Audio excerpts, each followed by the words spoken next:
Exodus chapter 21, and we're getting into the rules and regulations, and we had some lengthy discussion about the economy and the environment of servants and slaves. Very different concept of a servant and a slave. Hebrews were not slaves, they were servants. They were indentured servants, so they were impoverished, and so they could not support themselves, and they became an indentured servant, and they had to be freed in the 7th year. So 6 years of an indentureship, and your debt was paid, and you should have either received a skill or some type of acquiring of wealth or property or something to be able to function in that environment.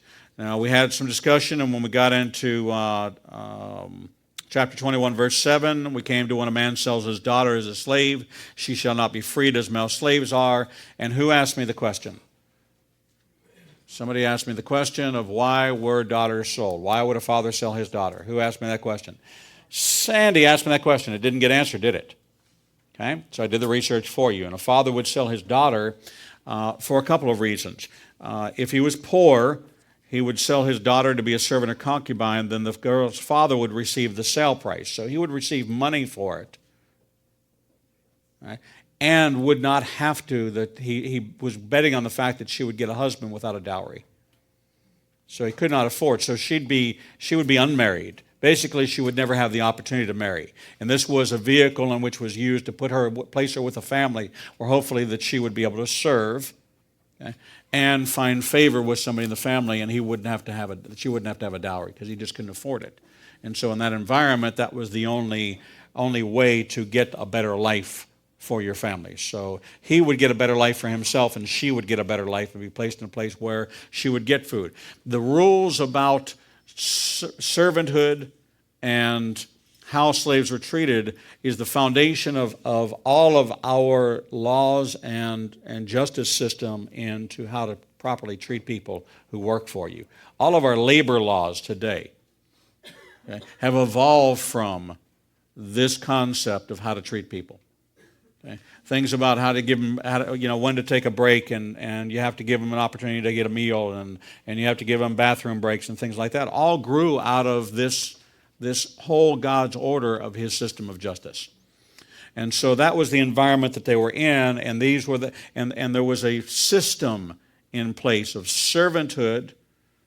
Okay, it was an indentured servant for a Hebrew. Okay? Now, what about a non-Hebrew? Okay? They were a slave. Okay? So you could acquire as property, as chattel, people in your home, okay, and to work for you, but they were not in what we consider to be the perverted sense of bondage. Okay, these were not bond servants. These were people that were welcomed, they were taken care of, they were provided with food, clothing, work, and a lifelong coverage, but they were the property of and under the justice system of the family that they served. So they couldn't just go off on their own, but it was not an environment where what we think of freedom and the traveling of borders, populations were not the way populations are now. So to travel from one populated area to another was a dangerous thing. People just didn't travel by themselves. You couldn't get in your car and drive over here and drive over there. So you, in an environment where if you were not skilled, if you did not have any method of supporting yourself, you died. So this entire system of landowners and people that were cattle and people who were agricultural opened up opportunities for all commerce. And this was the environment it was in. So when we go past Exodus 21:7, if she proves to be displeasing to her master who designated her for himself, he must let her be redeemed. This concept of kinsman redeemer, okay, redeemed by a member of her family. Kinsman redeemer. We see that played out, okay, in the book of Ruth, and then we see that in a larger sense in Messiah. Okay? So we see that redemption, okay, must take place. So if you don't measure up, somebody in your family has to come get you. They have to give you the opportunity to be redeemed. He shall not have the right to sell her to outsiders, since he broke faith with her. And if he designated her for his son, he shall deal with her as is the practice with free maidens. Now, what does that mean? He's got to treat her like she's a daughter. Has to provide clothing for her, has to provide shelter for her, has to treat her well. Okay, can't mistreat her, okay, just because the son didn't like her. If he marries another, he must not withhold from this one her food, her clothing, or her conjugal visits. If he fails her in these three ways, she shall go free without payment. It means if I don't do my job, if I don't measure up, if I mistreat her, she goes free. Okay? The deal's done. So what would we call this?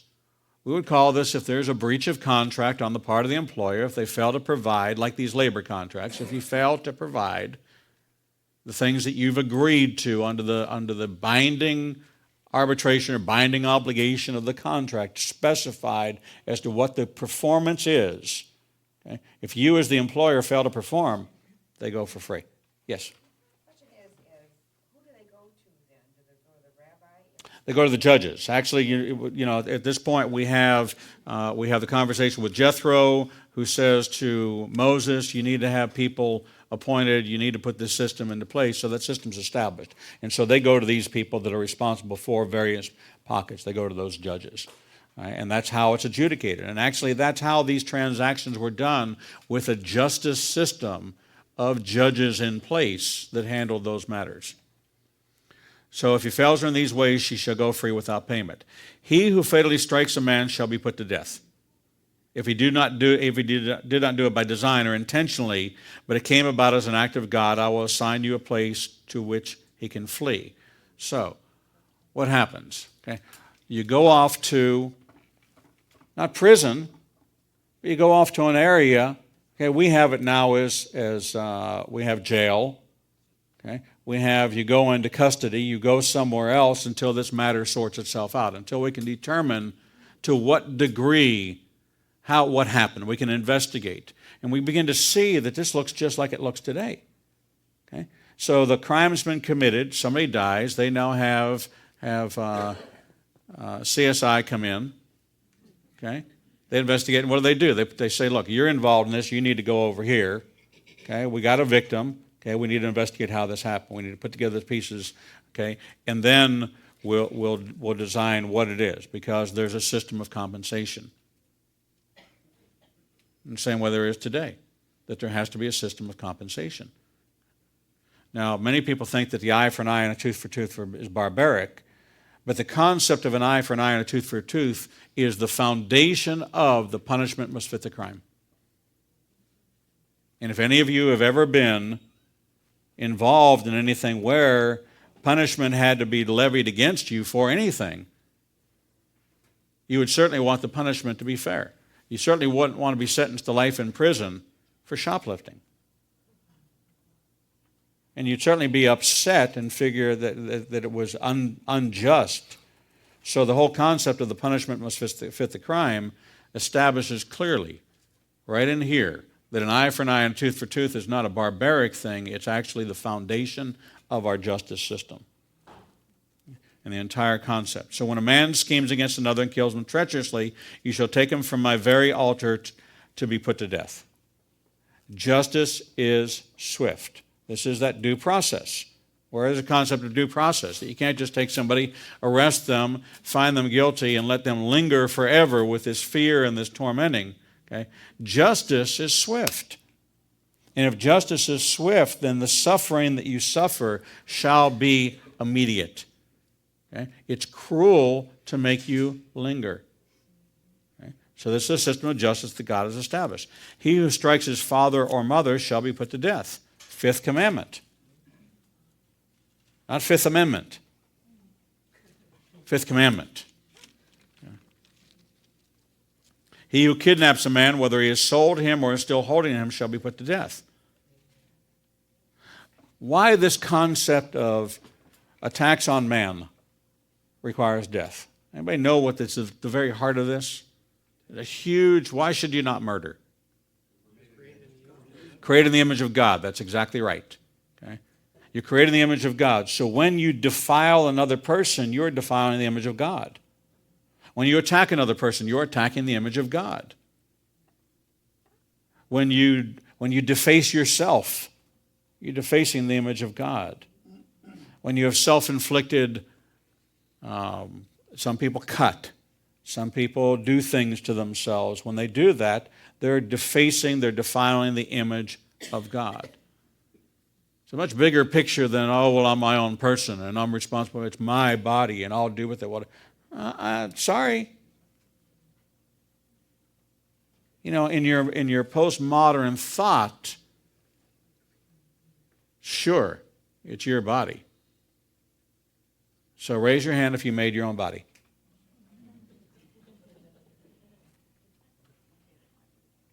Yeah, you're responsible for it. You're right. It's your own body. You have responsibility for it. But you were created in the image of God.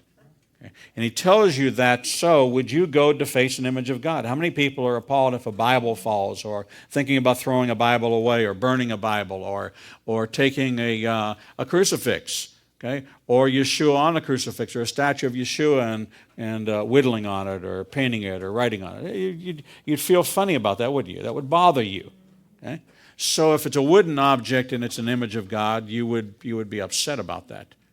But here you are, a living, created in the image of God. It doesn't bother you at all. Matter of fact, you're going to defend your right to deface it. You're going to defend your right to abuse it. You're going to defend your right under the statute that it's my body, I can do with it what I want. And I want you to change your attitude about yourselves to think about yourselves and created in the image of God. Doesn't mean you are God. You're created in His image. And because of that, think about what you do to yourself. Think about how you take care of yourself. Think about the decisions you make about yourself and whether or not you do things which are dangerous, which are hazardous. You know, if you're smoking, okay? I smoked. But I came to the Lord, and Laura watched some angel go, whew, and then I stopped smoking, didn't I? Like flew right through me or something, right? I never smoked again. I don't know how it happened, but yeah, she does, right? Right, but you know, it's not a need to know basis, and I don't need to know.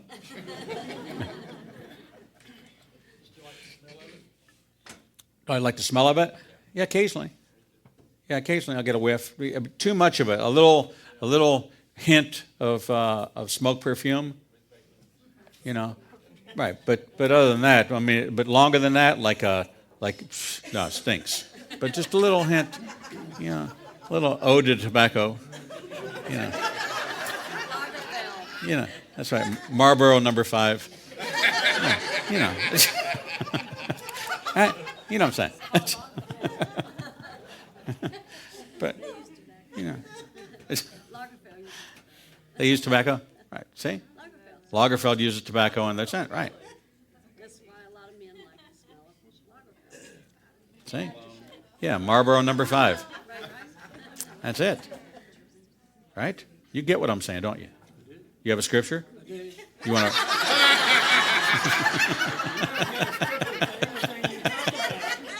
Come on, bring it. Whoso sheddeth man's blood, by man shall his blood be shed, for in the image of God made he man. That's Amen. Genesis 9:6. That's what we're talking about over here. That's it. See, we tend to forget. We tend to forget when God says something, He meant it. Just because you forgot it. What do you hear? That ignorance is not a defense. Right? You hear that? Ignorance of the law is not a defense.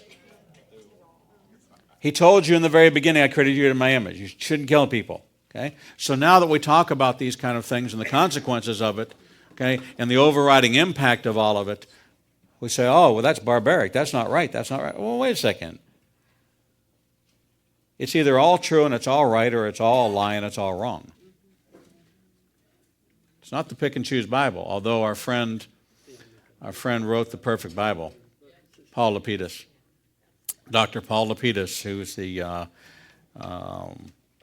tenured professor and expert witness at Kennesaw State University, wrote a book.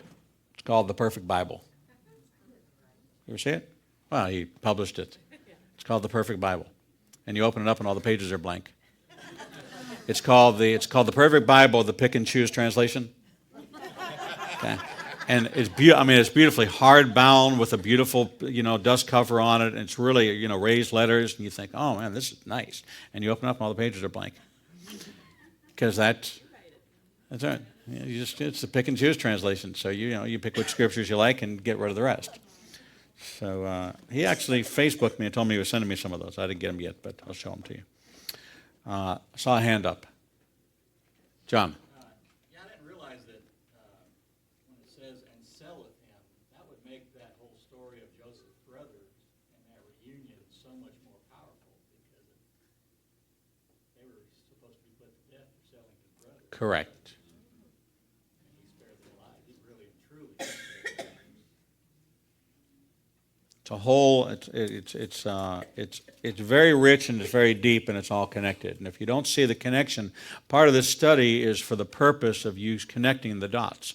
And when you connect the dots, God's word and God's events and God's stories are so much more powerful. And the people that we study, this journey series we're doing now, as we take a look at the journey of an individual and how he walked with the Lord and how that played out for him, and we begin to see that it's a much bigger picture than we ever imagined it to be. And even though we think, oh yeah, it's a big picture, but it's all interconnected. It's all intertwined. So he who insults his father or mother shall be put to death.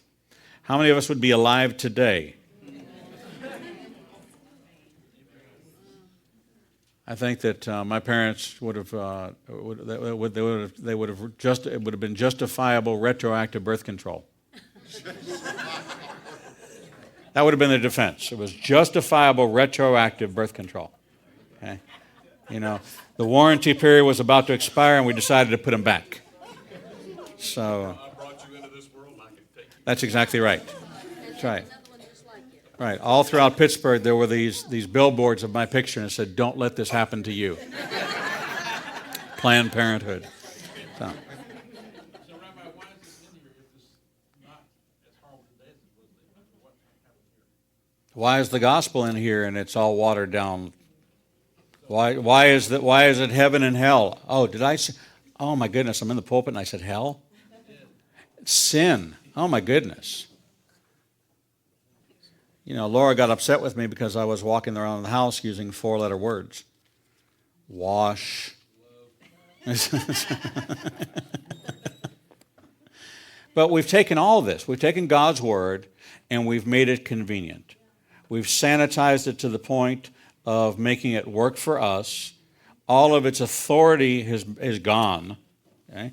And what happens? Look, I'm not being critical of other people's pulpits. I'm being critical of a lot of people's pulpits. And the fact is that it's as long as I make you feel good, I've done my job, and you'll come back and you'll tithe. I'm going to do it for the publicity. And because I have a series of books coming out, and I want you to buy my books, because when you hear me speak, I make you feel good, so you're going to want to spend $18.95 for my book, because when you read it, it's going to make you feel good. Okay? And when I get $5 per book and we sell 1 million of them, I've made $5 million. And I'm going to have a ministry that's called My Name Ministries. And I'm going to go out there and I'm going to get books. And I can't be here this week because I'm booked somewhere else getting an honorarium that's going to help me get more people exposed to my name so that My Name Ministries gets a great deal of notoriety and maybe I'll get on TV. And My Name Ministries can go out there and people can recognize me. Okay? And when they see my picture at Barnes & Noble and they say, oh, I heard him speak. He was really interesting. Okay, let me buy a book and $5 can go to My Name Ministries. And then I can forget about preaching the gospel. And I can say, but I'm reaching a lot of people. And now that I've reached a lot of people, now I can go preach the hard gospel because people are listening. Except for the fact that they don't actually get there. Okay, because they get caught up in the fact that, oh, this person's calling me and I'm going to be on Oprah. Okay? And that's really great. And, Oprah doesn't really want me to talk about the hard gospel. She just wants me to talk about the happy Jesus. Okay?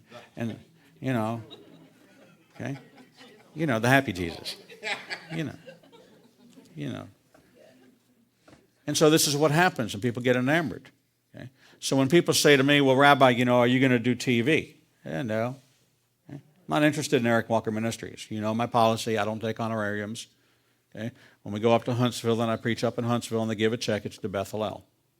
And when I go over here and I speak over here and they give a check and they say to me, well, we'll give you a check. I say, don't give me a check. I'm not here for me. I'm not here to pad my pocket. I'm here for Bethel. And we have a building fund. And so if you were thinking about giving us this much, do you think maybe you'd put us on your missions budget for next year and continue to support it because of the work we're doing here? And it's not me promoting me, it's me promoting the work of Bethel and the vision of Messianic Judaism. And I will not take an honorarium. And for those of you who love me and want to hand me $20 and say this is just for you, I love you and I really appreciate that, but it goes right into the offering bag. Okay? Because Congregation Bethel pays me, okay? And the board sets my salary, and they set it as a fair and accurate compensation where I can live. Okay? It means I can get up every day and my bills get paid, okay? And we can go places, but Laura's making a ministry trip that's paid for by the Messianic Jewish Israel Fund, and she goes to Israel every year, and the Messianic Jewish Israel Fund picks up her expenses.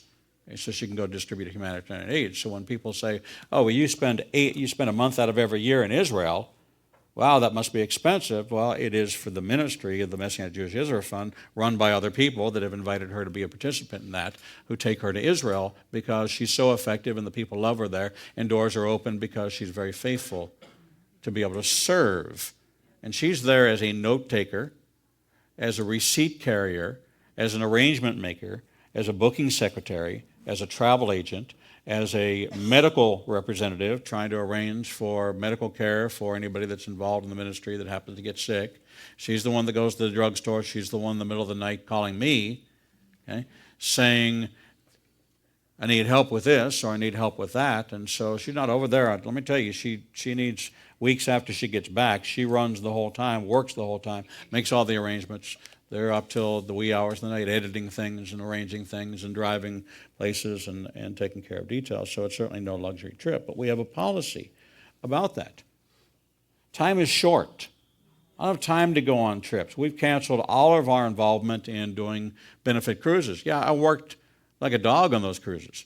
Okay? They were no fun for me. Let me assure you they were no fun for me. But it took us out of the pulpit, took us out of the congregation. So we said, thanks for the offer, but no thanks. We turned down a lot of requests because this is where we need to be. Okay? But what happens is people get caught up in their own stuff. Okay? And in the big work that they're doing. We're not interested in big work, we're interested in the Lord's work. If the Lord's work is big work, then we're interested in that. Okay? But no agenda here because it's very important that you know. So what happens is it gets watered down. And that's why, to answer your question, why disrespecting your parents, now you have Department of Family and Children's Services.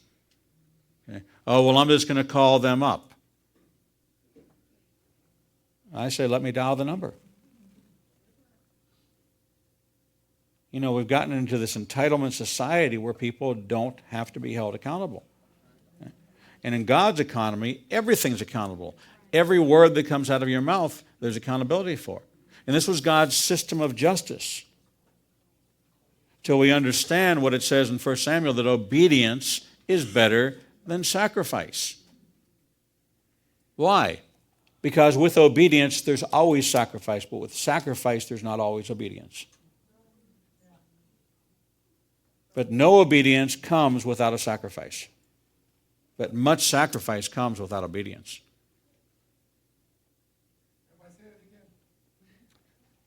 Whenever there's obedience, there must be sacrifice. Okay? If I obey somebody else's, the sacrifice is my own will. I sacrifice many things when I line up to this rule or regulation. I'm sacrificing it's my body, I can do what I want. It's my life, I can do what I want. It's my thought, I can say what I want. It's my mouth, I can say, it's my relationship with the Lord, I can do whatever. Okay? We give all that up when we obey.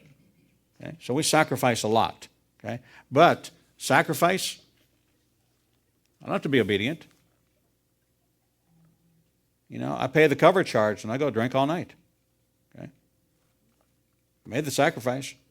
Okay? I can go bring a bull, bring the sacrifice, and go out and commit adultery. It's no obedience there, just sacrifice.